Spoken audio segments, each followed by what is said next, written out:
queremos declarar toda a nossa gratidão e o nosso amor. A igreja está concordando com essa oração, Deus. E eu quero te dizer que nós dependemos do Senhor.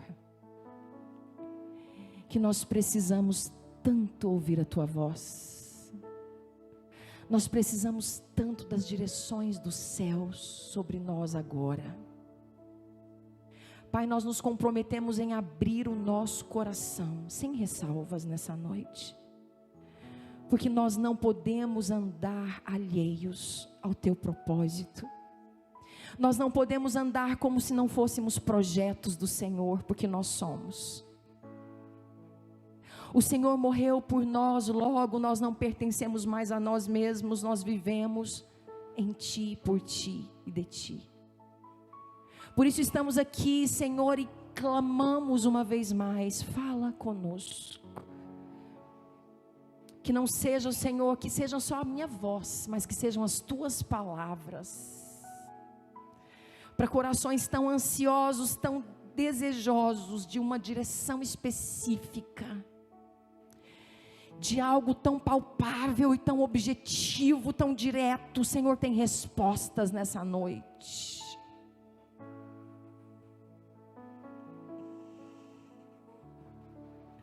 O Senhor nosso Deus é um Pai amoroso e Ele nos orienta, Ele nos toma pela mão. Você que está em casa será tomado pelas mãos nessa noite. Você que reuniu forças e veio, sairá daqui com a luz, com discernimento espiritual. Luz, lâmpada para os nossos pés, é a tua palavra, e luz para o nosso caminho, clareza, discernimento, é o que nós cremos e já te agradecemos por esta noite, em nome de Jesus. Você pode dizer amém, concordando com essa oração, e aplaudi-lo mais uma vez.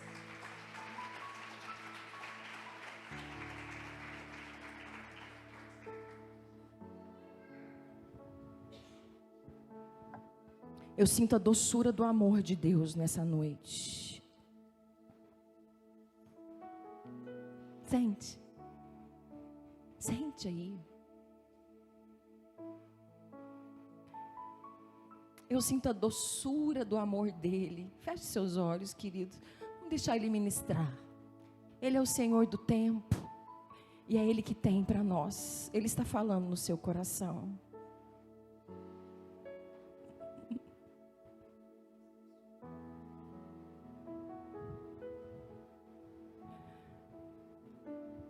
Espírito Santo, o Senhor tem liberdade. Fala mesmo. Isso. Terra fértil, pronta para receber, Senhor. Ele está falando com você. Obrigada, Deus.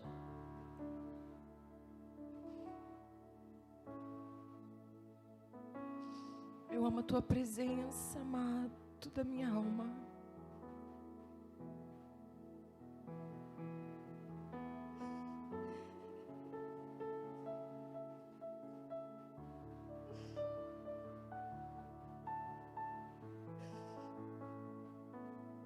Ele está derramando do amor dele, está curando pessoas em casa agora. Você está sendo tocado pelo amor de Jesus agora. Creia nisso. A doce presença tão poderosa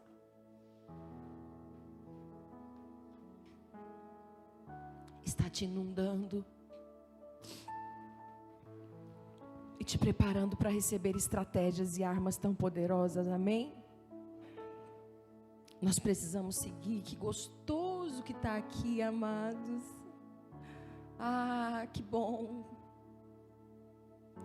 Esse é o nosso lugar, igreja. Esse é o nosso lugar. No colo do nosso Pai aos pés do nosso amado, como Maria, que ficou com a melhor parte. Não é assim? Você pode abrir a sua Bíblia comigo em Marcos, por favor?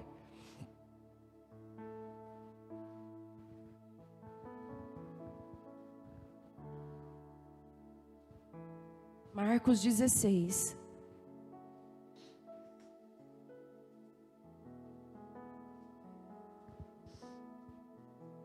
Queria dançar bastante assim com esse louvor do fundo. Celebrar a graça e o amor dele.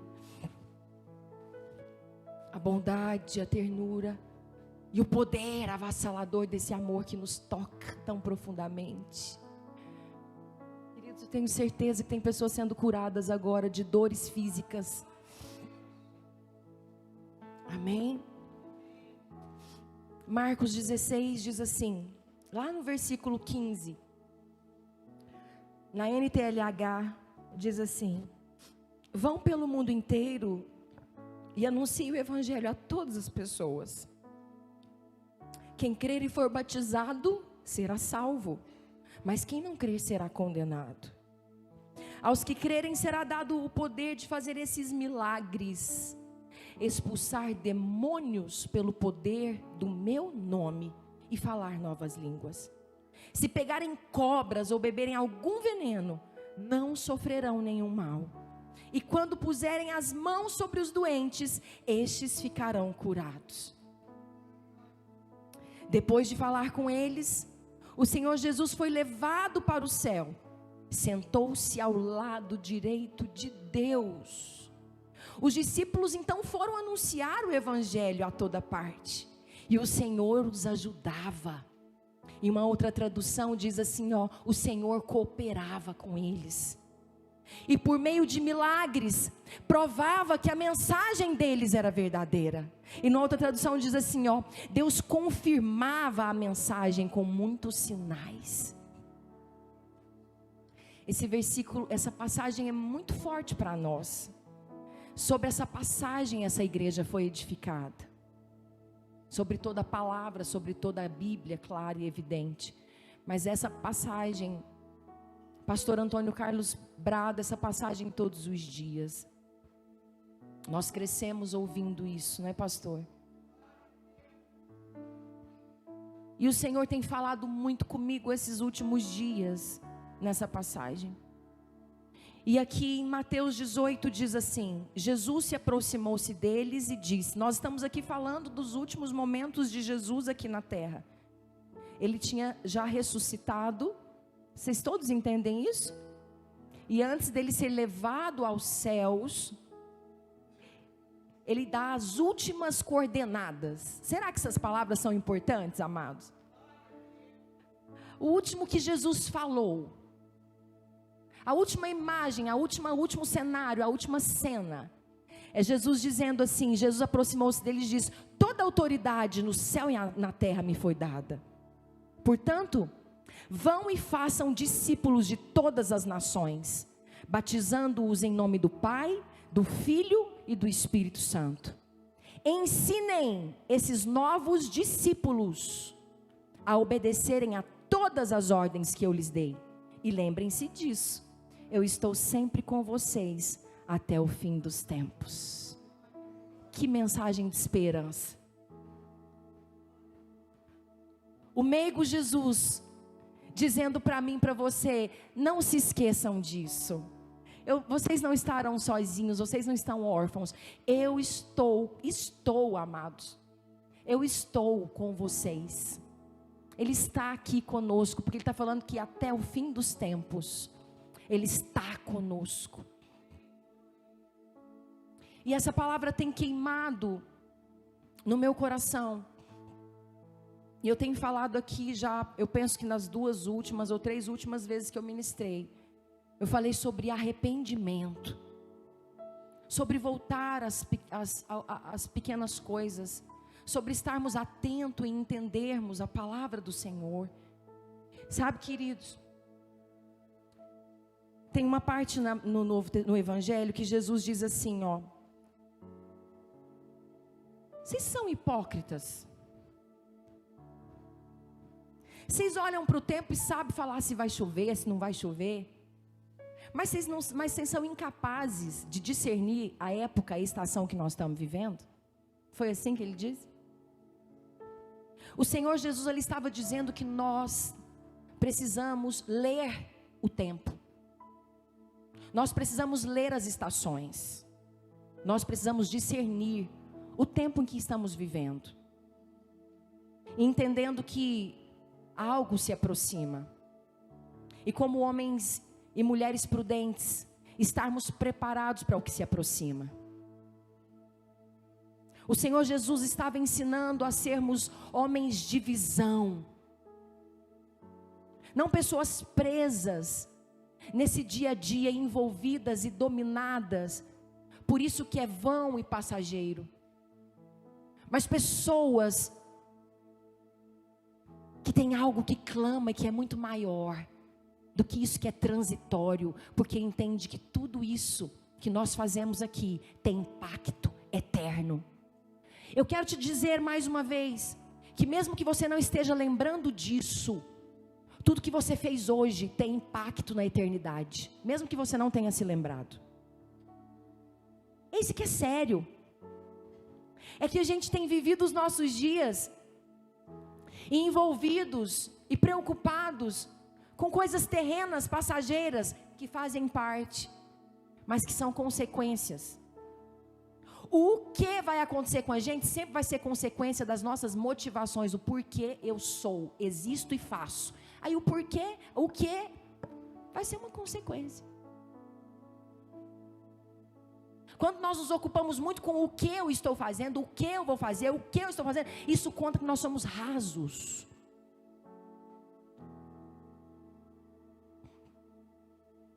Mas Jesus está falando conosco, e eu falo mais uma vez, o tempo e a estação que nós estamos vivendo, tão distinta de tudo que o mundo já viveu, precisa falar algo, porque isso está gritando aos nossos ouvidos. E a igreja tem, amados, a igreja tem nós sabemos detectar, discernir, nós temos o Espírito Santo que nos dá condição de discernir mais do que qualquer estudioso cientista. Nós temos a palavra. Um Deus que não nos deixou órfãos e que não nos deixou sem instruções. Ele disse até o fim dos tempos, a consumação do projeto dele, tudo como seria. Ele disse inclusive lá em Mateus 24, que seria assim. No fim dos tempos, na volta de Jesus, seria assim, como mesmo no tempo de Noé. Antes de Noé entrar na arca, casavam-se e davam-se em casamento. Em outras palavras, estavam de banquete em banquete, envolvidos nessa vida terrena, passageira. Ele falou, vai ser assim, como nos dias de Noé. Pessoas casando, dando-se em casamento, e eles nem notaram que Noé e a família tinham entrado na arca. O nosso papel hoje aqui, amados, na igreja, é nos lembrarmos, é voltarmos ao início, à origem, ao evangelho genuíno e completo, porque a igreja precisa notar que tem gente entrando na arca.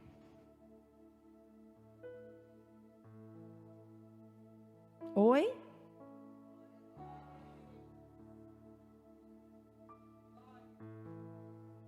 Então ele está dizendo assim, ó, ide fazer discípulos, ensine esses novos discípulos a obedecer todas as ordens que eu lhe dei. E aí, amados, o sermão do monte tem rasgado meu coração, porque Jesus falou assim, ó, as ordens que eu lhe dei, e o sermão do monte é considerado o sistema de leis, a legislação do reino de Deus. E o que eu tenho falado, e eu preciso repetir, amados, deixa eu falar uma coisa para vocês. Se tem uma coisa que mexe com quem vai ministrar, é falar de novo a mesma coisa de novo. A gente não tem vontade de fazer isso. Então quando você vê alguém fazendo a mesma coisa, falando de novo, porque isso vai contra a reputação da gente, entendeu? De novo? Pois é, de novo, porque o Espírito Santo, eu preciso ser fiel ao que Ele tem gritado no meu coração. E aí Jesus falou, ensinem eles a obedecerem todas as ordens. E aí está lá o Sermão do Monte, falando todas as estratégias que você hoje às vezes está perguntando, em como lidar com o seu patrão amanhã, e o que fazer com o seu esposo, como conduzir seu casamento, os seus filhos, as suas finanças, os seus negócios. Amados, fala sobre tudo. Ele nos orienta. É uma aula de honra, de princípios.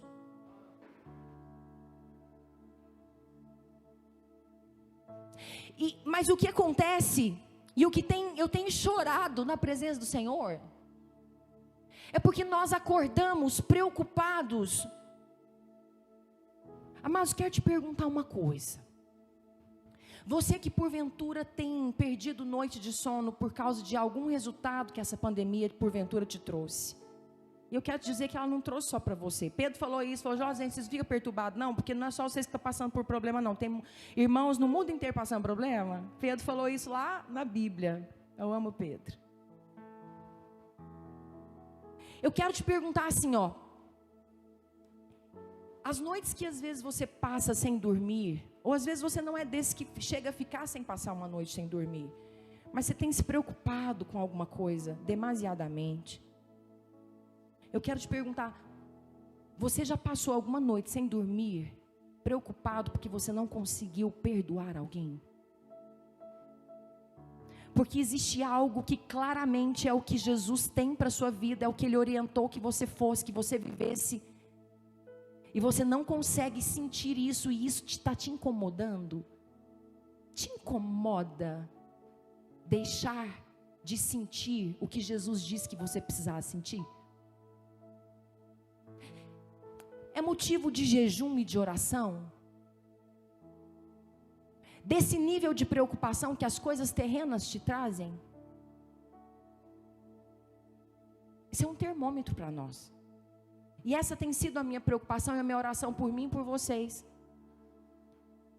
Nós seguirmos com a Bíblia nas mãos, sem temor nenhum de não sentir o que está escrito ali no Sermão do Monte, por exemplo, de não pensar dessa forma, de não desejar isso, e isso não nos incomodar de maneira alguma, isso não nos tira o sono, isso não nos preocupa o cheque que vai cair, preocupa o filho que não chegou, e eu não estou desmerecendo, eu não estou menosprezando, dizendo que isso não é problema, eu só estou dizendo que talvez esse problema seja o resultado de um outro maior e real problema.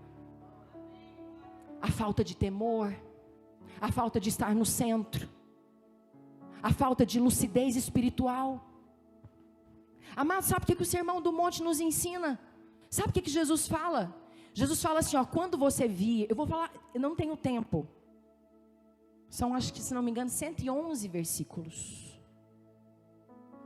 Então eu não tenho tempo. Eu vou falar só esse exemplo. Ele fala assim, ó, quando você vier entregar a sua oferta, quando você vier ofertar, ele tá falando que você vai ofertar. Vocês entenderam isso? Não é se você for ofertar. Assim como também ele fala quando você orar, quando você jejuar. São três coisas que ele entende que todo cristão faz. Ele fala quando você orar, todo cristão ora. Quando você jejuar, todo cristão jejua. E quando você ofertar, todo cristão oferta. Amém? Nós entendemos isso. Ele diz quando você for vir dar a sua oferta, e se lembrar que tem alguém, que tem alguma coisa contra você, deixa a sua oferta. E vá lá. E se reconcilie. Mas sabe que eu fiquei chocada? Parece que esse negócio eu não tinha na minha Bíblia. Ele apareceu esses dias. Porque eu lia isso, mas eu lia como lá depois da oração em Mateus 6. Ele fala que se nós não perdoarmos as nossas ofensas, as pessoas que nos ofendem, nós também não seremos perdoados. Isso tudo nós sabemos, né? Mas aqui na oferta, ele não está falando da gente perdoar quem nos ofendeu, não, amados. Ele está falando de alguém que a gente sabe que tem alguma coisa contra a gente. Ele nem está falando de você ter alguma coisa contra alguém. Oi? Ele não está falando de você ter alguma coisa contra alguém, vai lá e... Não, ele está falando de gente que você sabe que por algum motivo tem algo contra você. E você vive, anoitece e amanhece, vira ano e sai ano. Isso não te incomoda. Você continua como se nada tivesse acontecendo. É uma ordem do Sermão do Monte. A legislação do nosso reino. Isso não incomoda a gente. Saber que tem pessoas que por algum motivo, pastora, mas eu não errei, o meu caso. Então, sempre a gente tem o caso da gente que é diferente, né? Esse é o problema. Mas não tem parêntese lá, quando Jesus falou. Não tem parêntese. E nós vivemos como se o problema fosse todo dos outros. Porque as pessoas não entenderam, porque eu não errei, ele não perguntou. Eu estou dando esse exemplo só para falar, amados, quão longe, às vezes, nós estamos. Como precisamos. Às vezes nós colocamos como uma tapa. Alguém aqui já viu carroça, cavalo de carroça que põe aquilo?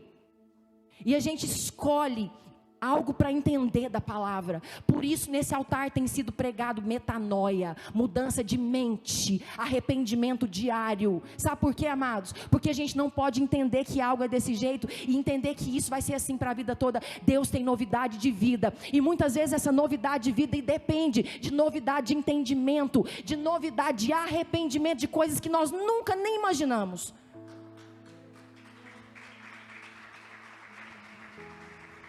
Humildade é estar preparado e com o coração aberto para falar, sim, Senhor.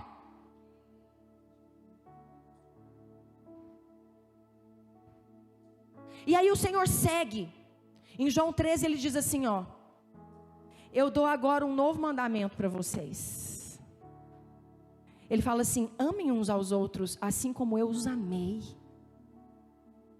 Vocês devem amar uns aos outros. Assim como eu os amei, vocês devem amar uns aos outros. Ele diz assim, ó: seu amor uns pelos outros provará ao mundo que são meus discípulos.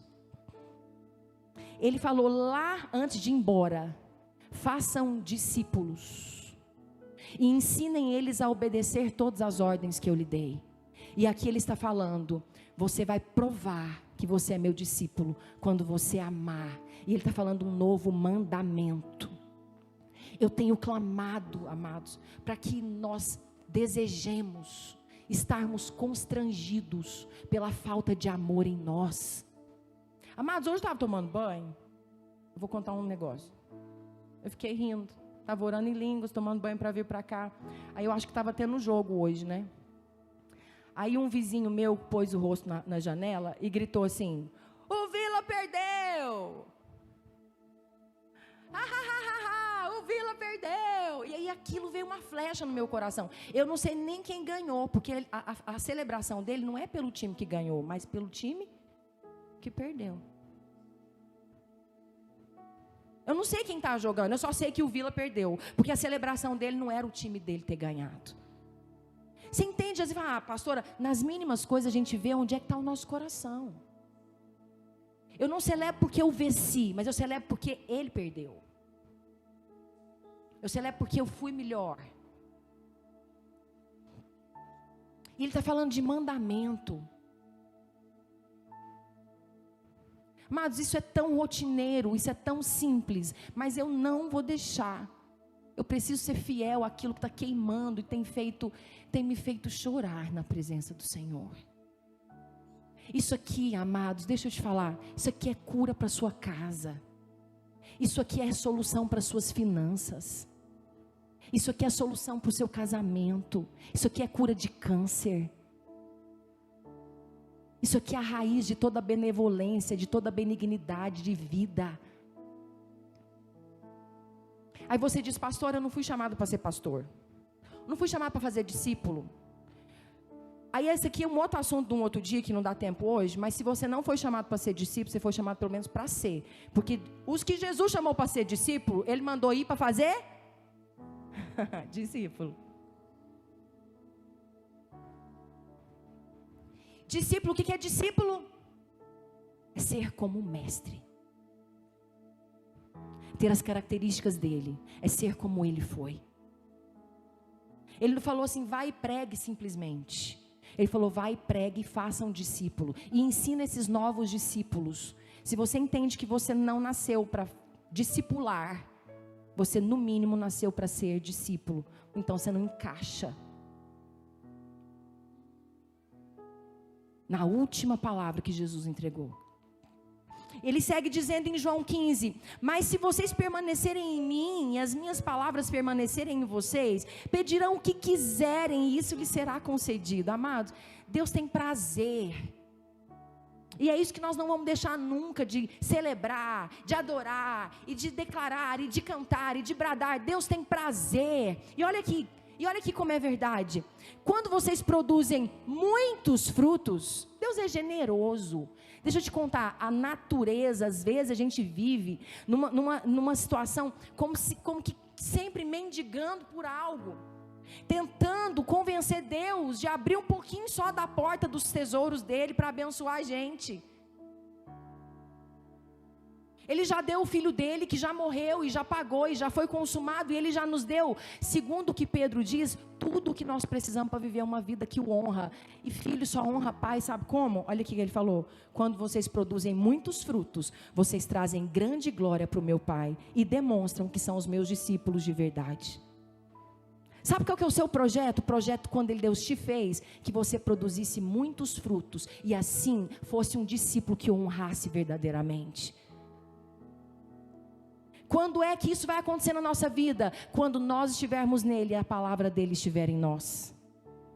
Quando doer no nosso coração entristecer o Espírito Santo. Quando nós não mais vivermos como se nós não amamos e isso não faz diferença, indiferentes a isso. Amados, essa é a nossa batalha diária de todos nós. O que eu estou te dizendo é que o meigo e o doce Espírito Santo está. Ele foi entregue para nós, por Deus, ele foi enviado. Ele é a força poderosa que ressuscitou Jesus. E que nos enche de um amor que vem dele, amados. Um amor capaz de fazer o que ele mesmo nos orientou a fazer. Seria mesmo, ele nos daria direções impossíveis de cumprirmos. Ele falou para nós orarmos para aquelas pessoas que nos maldizem, abençoando a vida delas. Amar os nossos inimigos, fortalecidos na força do poder do Senhor, isso é possível. Então, em Lucas 17:3, eu preciso correr. Jesus com os discípulos, e aí então, Jesus disse, tenham cuidado, se o seu irmão pecar, repreenda-o, se ele arrepender, perdoe. Se pecar contra você 7 vezes num só dia, e cada vez vier e disser, eu me arrependo, então perdoe. E os apóstolos pediram ao Senhor, aumenta a nossa fé. Eu ri tanto disso, amados. Eu imagino Pedro, então eu tenho que, mestre, então eu tenho que pecar, então eu tenho que perdoar só 7 vezes. Aí Jesus fala, não, Pedro, eu te digo que até 70 vezes 7. Aí sabe o que eles disseram? Aumenta a nossa fé. Nós precisamos de fé. E sabe o que eu vim falar aqui para você hoje? Que você não está sozinho nesse lugar, precisando de fé. Eu preciso, tu precisas, nós precisamos, eles precisam, vós precisais, amém? Quem sabe conjugar verbo? Nós estamos aqui juntos hoje para falar, Pai, aumenta a nossa fé. Os próprios discípulos pediram. E aí, sabe o que Jesus disse? Se a fé de vocês fosse do tamanho de uma semente de mostarda, vocês poderiam dizer a essa figueira brava, arranque-se pelas raízes e vá se plantar no mar. E sabe o que ela faria? Ela obedeceria. Querido, sabe o que eu quero te dizer nessa noite? Que tudo isso que se parece tão difícil, e aí muitas vezes nós, por muito tempo, fomos tão legalistas. Eu estou falando de mim. Eu sempre compartilho isso com vocês. Uma batalha contra a religiosidade. E a religiosidade traz legalismo. E o legalismo faz tudo ser pesado. Sabe por quê? Porque ele traz para a nossa força, do nosso braço e para a nossa responsabilidade, tudo isso. Amados, é impossível amar os nossos inimigos da força do nosso braço. É impossível orar por aqueles que nos maldizem, na força nossa. Agora, o que acontece é que em Romanos 8:29 diz assim, ó, pois Deus, na NVT, diz assim, ó, pois Deus conheceu de antemão os seus e os predestinou para se tornarem semelhantes à imagem de seu filho, a fim de que ele fosse o primeiro entre muitos irmãos. O que é isso, pastor? O que você está dizendo? Eu estou dizendo que tudo isso que é impossível para nós, já foi nos entregue e é possível pelo sangue de Jesus. Numa tradução, na Peshitta, diz assim, ó, que é uma tradução um pouco mais original, ela diz assim, ó, e os que ele conhecendo-os previamente, você, a Bíblia fala o que sobre você, querido? Não fala que antes de você ser formado no ventre, ele já te conhecia, não é assim? Não fala que antes da fundação do mundo, ele tinha escrito todos os dias da sua vida num livro? Alguém sabe disso? Amém? Aí ele está falando assim, ó, os que previamente ele conhecia, que é você, ele moldou a semelhança da imagem do seu filho, já está moldado. Ele já te moldou a semelhança do filho dele. Como que é isso, pastor? Então por que eu sinto ira? Então por que eu não consigo? Por que eu não consigo quebrantar, ouvir isso, entender que eu preciso dar esse passo, mesmo às vezes estando certo, eu preciso ir lá e dar a outra face? Como é isso, pastora? Como que eu já fui moldado? Amados, sabe o que a palavra diz em 2 Coríntios 5? Diz assim, ó, no versículo 15: ele morreu por todos, para que os que recebem a sua nova vida não vivam mais para si mesmo, mas para Cristo, que morreu e ressuscitou por eles. Está falando o quê? Aqueles que recebem a sua nova vida. Por isso que a Bíblia fala que não é por obras, lá em Efésios, é por fé, para nós não nos gloriarmos nas nossas obras. A nossa salvação não é por obras, é por fé. Então o que é isso tudo que você está falando, pastora? Quando eu creio e recebo essa nova vida, eu faço como Paulo em Gálatas, que diz assim, ó, já fui crucificado, eu fui morto com Cristo na cruz, na NTLH, assim já não sou eu quem vive, mas é Cristo que vive em mim, e essa vida que eu vivo agora, eu vivo pela fé no Filho de Deus, porque Ele me amou e se deu por mim, Ele me pagou, Ele me comprou.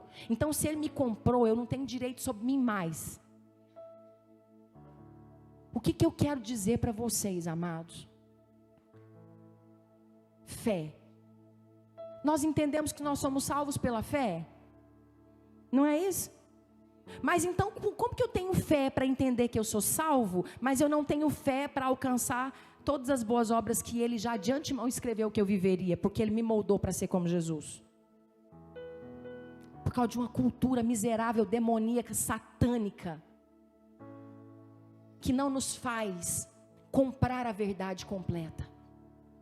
Por causa de pregações errôneas, de mentalidades religiosas, que impregna em nós. Eu falei aqui um outro dia, num outro culto, que se o Sermão do Monte é a legislação do reino, eu tenho certeza de um tópico da legislação do inferno, que é a meritocracia. É o nosso mérito, a gente vive debaixo de um jugo. Foi vendido para nós, foi ensinado para nós algo tão deturpado. Deixa eu te dar um exemplo para você entender melhor. Suponhamos que tem alguém que tem câncer. Ele não é médico. Ele não conhece nada sobre medicina. Ele chega no hospital. O médico olha para ele e fala, você está com câncer. Aí o médico fala para ele, você vai ter que fazer quimioterapia. E passa um monte de remédio forte para ele. O que ele faz? Ele se submete a cirurgias. Ele toma remédio. Amado, se você tiver uma cólica, você vai ali na farmácia e compra um negócio branco e toma, você não sabe nem o que tem lá dentro. Você acredita em alguém que formulou aquilo e que aquilo não é veneno, que não vai te matar, que vai curar a sua dor. Isso é fé, isso é crer, isso é acreditar. Jesus falou em toda a palavra, em todo o Novo Testamento. Paulo fala em Romanos, Paulo fala em Gálatas, Paulo fala aos Coríntios, que nós já somos nova criatura. Então por que eu peco, pastora? Porque eu não acreditei nisso. E aí quando a tentação vem no meu coração para que eu minta, eu não acredito que eu sou uma nova criatura, e eu me rendo e minto. Vocês estão entendendo isso? Se eu entendesse que eu sou essa nova criatura, eu falaria: eu sei que isso é um dardo do diabo, eu sou nova criatura, mentira não faz mais parte da minha vida, então agora eu não minto mais. Se a pornografia bate na minha porta, o que eu entendo? Eu entendo que agora eu fui morto com Cristo, assim eu já não mais sou eu mais que vive, mas é Cristo que vive em mim. Então Cristo não quer pornografia, então eu viro as costas para a pornografia, porque eu acreditei naquilo. A Márcia fala: pastora, mas como que eu vou acreditar nisso? Como que você acredita num comprimido branco, você não sabe o que tem dentro, por que você toma ele? Quem te garante que aquilo não é veneno? Como que você se submete a um tratamento que pode te matar, de tão pesado, de tão forte que é? E por que você não acredita que você é filho de Deus? Que não há lugar para o pecado na sua vida? Por que nós não acreditamos que o jugo não tem que ser pesado? Por que nós não acreditamos que ele não tem que ser pesado, esse fardo? Porque nós pregamos todos os dias que somos nós que temos que dar conta. Ele deu conta na cruz do Calvário.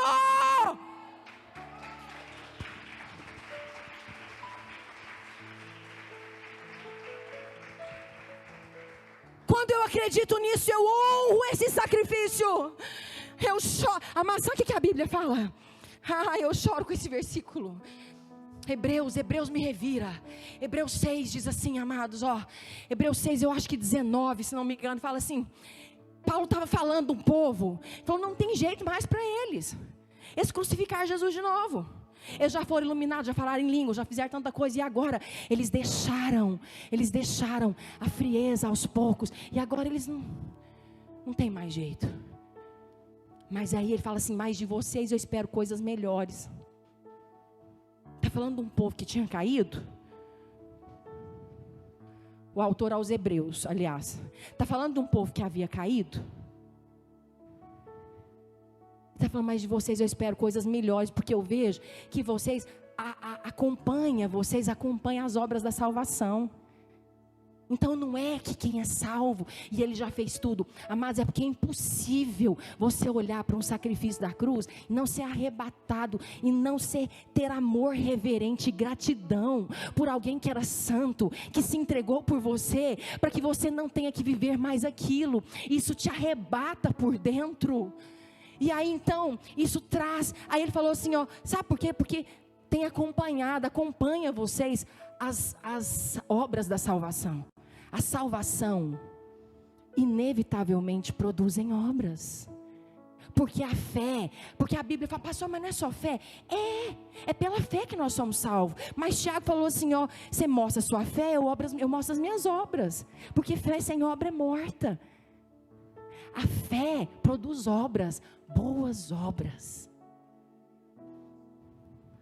A certeza de que ele já fez. Então o que ele disse o médico fala: você tem que tomar isso, você toma, você não questiona, você não entende nada, mas você acredita. Amados, quantas pessoas mudam de vida? Eu conheço pessoas que tinham um corpo ruim, que eram um pouco gordinhas, e fez cirurgia plástica, e ficou animada com aquilo. Estou dando um exemplo para nós entendermos.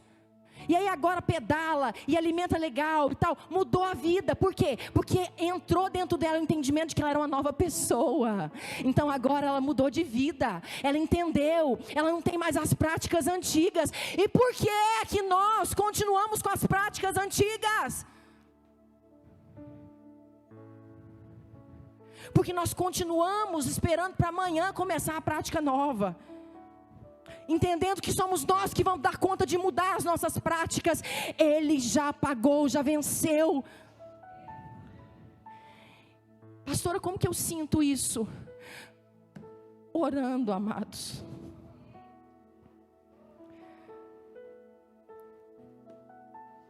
Queridos, nós precisamos voltar para esse lugar de oração.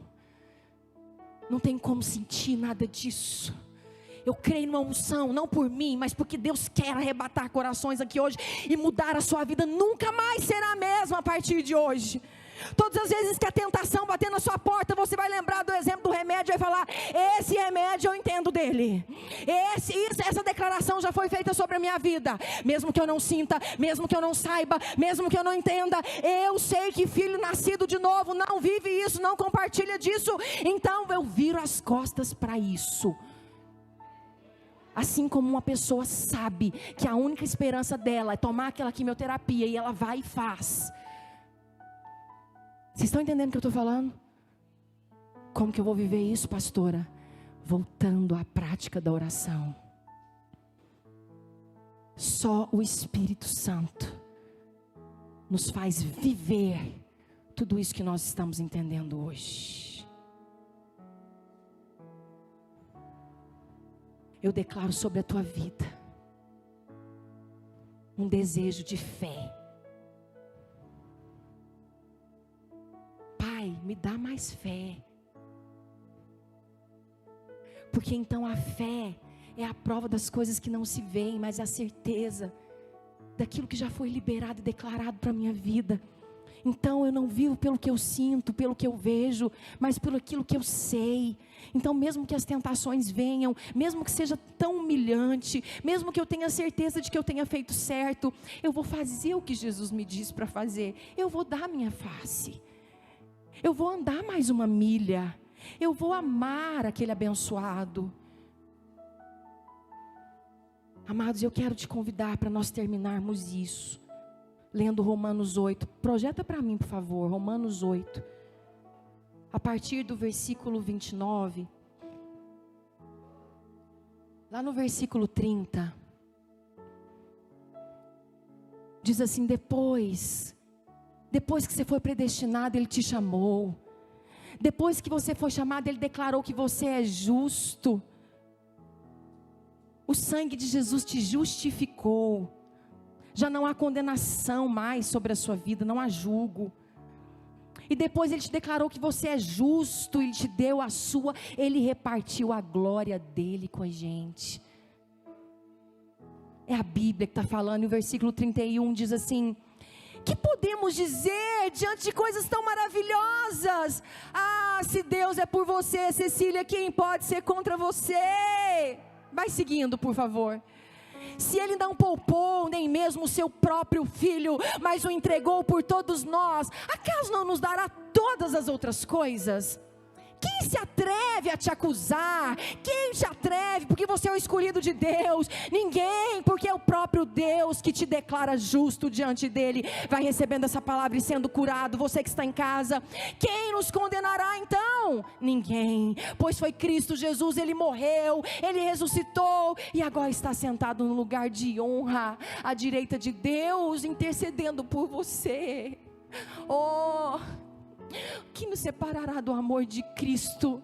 Serão as aflições desse tempo, serão as calamidades, as perseguições, a fome, a miséria, o perigo, ameaças de morte. O que você tem sofrido? As escrituras dizem: por causa de ti enfrentamos morte todos os dias. Somos como ovelhas levadas para o matadouro. Mas apesar de tudo isso, nós somos mais do que vencedores. Vamos ler isso junto? Apesar de tudo isso, somos mais que vencedores por meio daquele que nos amou. E eu estou convencido de que nem a morte, nem a vida, nem os anjos, nem demônios, nem o que existe, nem o que virá no futuro, nem poderes, nem altura, nem profundidade, nada em toda a criação jamais poderá nos separar do amor de Deus, revelado em Cristo Jesus, o nosso Senhor. Você pode aplaudi-lo?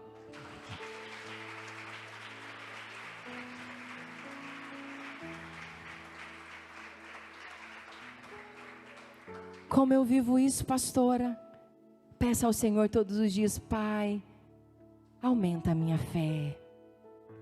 Me ensina a perseverar no lugar de oração, mesmo quando eu não sinto a sua presença. Amados, devocional é assim. Tem dias que a gente dança e ora e fica horas. Tem dia que parece que a gente está ali sozinho, mas a gente não está. E o Senhor honra quando nós perseveramos nesse lugar. Eu quero declarar sobre a tua vida a fé necessária para viver toda a verdade. Toda a verdade, a verdade absoluta e completa, não partes do Evangelho, mas a verdade absoluta e completa do Evangelho, que te faz viver de modo que agrada ao Senhor, que honra e glorifica o nome dEle nessa terra. Amados, e assim você vai cumprir o propósito da sua existência. Eu libero essa fé genuína queimando no seu coração. Eu libero um desejo de começar hoje, um propósito de oração, até a Santa Ceia. Vamos juntos? Um propósito de oração, um renovo com o Senhor, para vivermos aquilo que Ele diz sobre nós, para a honra e glória do nome de Jesus. Se você concorda com isso, diga amém. Glória a Deus.